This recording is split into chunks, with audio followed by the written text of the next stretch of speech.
Lilly, I have heard you talk about how growing up in your household, excellence was sort of the baseline. Mm-hmm. That was what was expected of you, and your parents would be proud of you, but it was like, okay, moving on. Like Right. that's what we expected. And that to this day, part of your motivation is to make them proud. Mm-hmm. I wonder, it's like a two-part question. Does that still ring true for you? What do you think makes your parents proud? And also, what was school like for you, given that context? On to the first part, which is, do I still try to make my parents proud? I am confident that when I'm in my casket, I'm going to be thinking, I hope they like this casket. I hope they agree with the colors in this casket and my choices here. Yeah. So you do believe in the afterlife, is what you're saying. Don't go down this path. Yes, I think, I have something called immigrant hustle. I think my parents didn't make an active choice one day being like, we want excellence from our kids, as they were forced to be excellent to survive.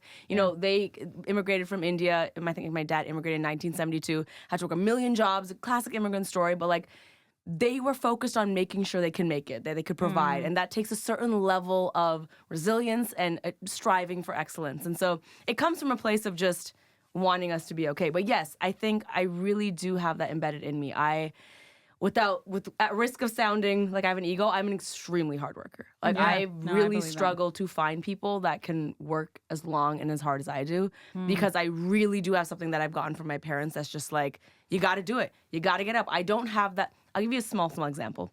When I used to live with my parents, anytime my dad would have to drop me to the airport, okay? It doesn't matter what time I would wake him up. Like he has to drop me at 3 in the morning, 2 in the morning. I just like, hey, Dad. And he would get up out of bed right away. And he would, in 2 minutes, be ready to drop me. And I noticed that there was no gray area of time where he had to like wake up a little bit and he had to convince himself that this was important. Like that little grit that you need. And that's the best way I can describe myself. If I have a task ahead of me and I'm like, this is a really hard task, there isn't that 2 hours where I'm like, oh my God, I just will get up and do that That's amazing, thing. Lily. And I think I get that from my dad. And it comes from like this perhaps not always healthy habit of like knowing that it needs to get done and there's not a choice. And if you don't do it, someone else will do it. And so like that is embedded into everything I do, definitely. Wow. So I always try to make my parents happy. I'm trying to do that more healthier these days because I'm such a healthy person, as we've established. Make healthy choices. I mean, it's being called into question. Yeah. I'm sure the listeners are like, are you though? Are you healthy? But you look Yes. great. Exactly. Amazing. So that's was my the word. fallback. That's a compliment I fall back on. Exactly. In terms of what school was like, do you mean like elementary school, high school? Middle school. Middle school. Okay, so Topic of the show. Yeah. middle school, of course. To explain that to me as someone who's a Canadian now, what grade is that? Yeah, right. It's 11 to 14. the ages of like 11 to Right. 14, 15. Right. So yes, that for me was like 7, 8, and going into high school a little bit. Really figuring myself out and not knowing where to go. So like a lot of people ask me when I came out, like, did you know you were queer forever? I think if you look at pictures of me from back in the day, you might joke and be like, huh, really? I really did not. Only came out to myself truly when I was 30 years old. 30 years old was the first time I told myself, I think I am queer. And no one believes that because they're like, really? But you liked wrestling? I'm like, those are all stereotypes. But you liked wrestling. You like wrestling. Don't you think the wrestling? I know. Exactly. But like, all those stereotypes aside, if I look back at that, it was really me just constantly trying to figure myself out. Like, where do I fit?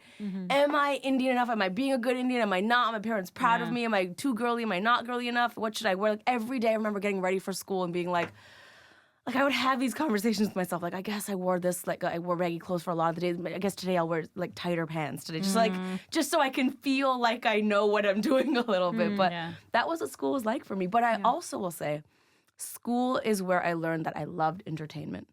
One of the biggest things in my life in middle school, and this was like the make or break, y'all, it's about to get real, was the talent show. International Night Talent Show was my life. I was like, my performance is going to set me up for the rest of my life. I was a dancer, but I took that so seriously. Wow. Like, it was beyond serious how much I took that. What kind of dancing did you do? Bhangra dancing, like Punjabi dancing. I'm a trained Bhangra dancer. That's amazing. And so I was known in my school as, like, being the dancer girl. Wow. And I just, like, took it way. That's another thread of mine. I take things.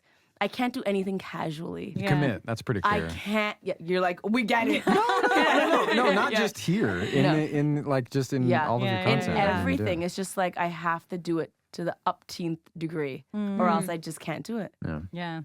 do you find time to relax? How do you do that? Question. This is a great question because now I'm going to prove I am healthy right now. So for a lot of my career from like 2010 when I started making YouTube videos to like 2016, 17-ish, I will admit that I probably had very little work-life balance. You know, when you start as a digital creator, there's no boss, there's no hours, no punching in, there's no punching out. It's as hard as you are going to work as how you're going to see the results, you know? Yeah. And so I would stay up into ridiculous hours of the night editing or spend days and days in a row sitting at a desk.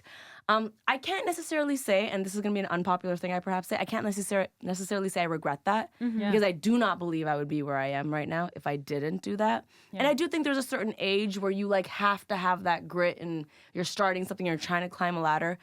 Now my version of work-life balance is as such. It's in seasons.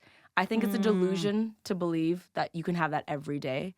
And I think that's how we're encouraged to think about it every day. Like, if you work this, you got to do this after work and X, Y.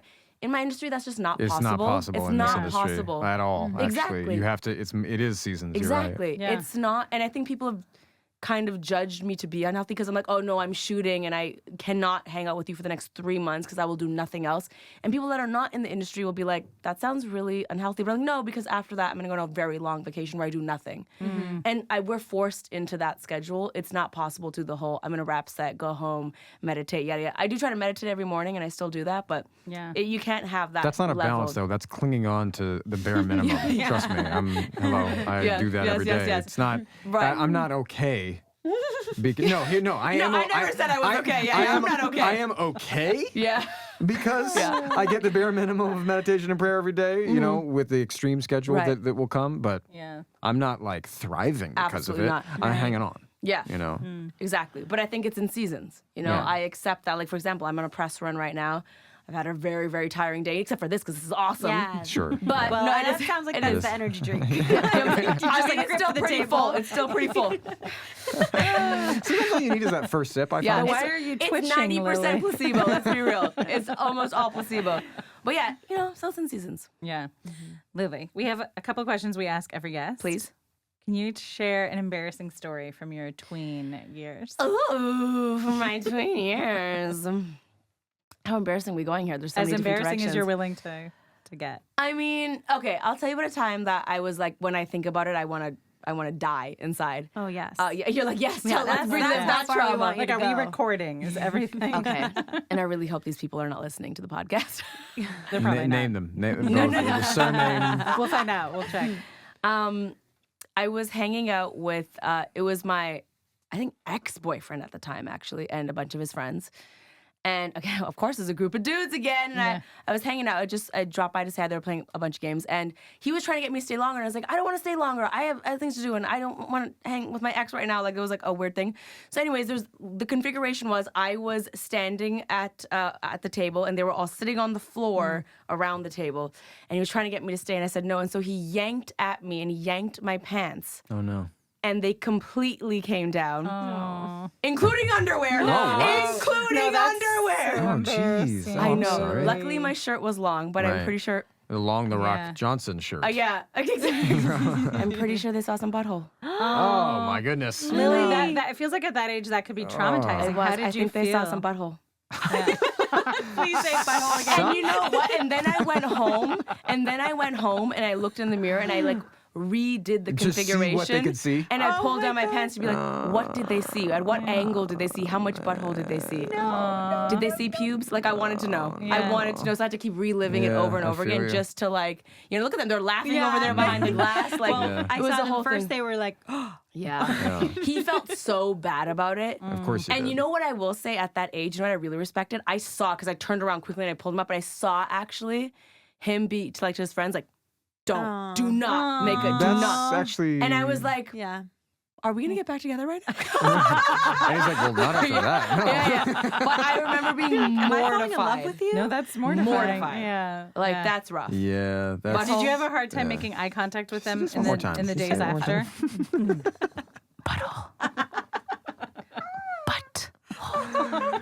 Yeah, no, I had a hard. I left like 1 minute later. I was Yeah. like, I'm out of here. I need to go home and do this again in the mirror 50 times. Yes, absolutely. That's amazing. You crushed it. Okay, other classic question. Can you tell us about your first love and heartbreak, whatever age that happened? Besides The Rock, right? We're not talking about because that was my first love and my first heartbreak because now we're actually friends and he texted me once and he said, and I quote, "Hey sis." I was like, no! No! It was the worst day of my life.